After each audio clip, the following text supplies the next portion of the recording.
ولا اسوي في المغرب انبها ما اجيب قدر انبها محمود لك كذاب. هسه انا قلت لك هسه قاعد يجهزوني انا نبهت يعني في المغرب ابويا فانت بعد انت وصبرك نوبشنا حسن نزلوه منك على اليمن على التنور قاموا يحمون بيه على التنور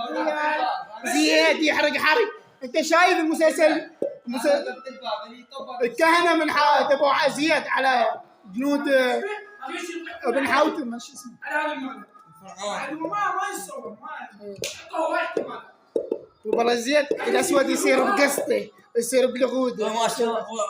وهاي الفانيله الخضراء يقول خضراء تصير سودي فحم تصير حسن مين خايف حسن لا تمشي مو زلمه انت مع الاسم الزوج يرف فرقه سبع ارفع روحك ما بيك خابر تعال اشتكي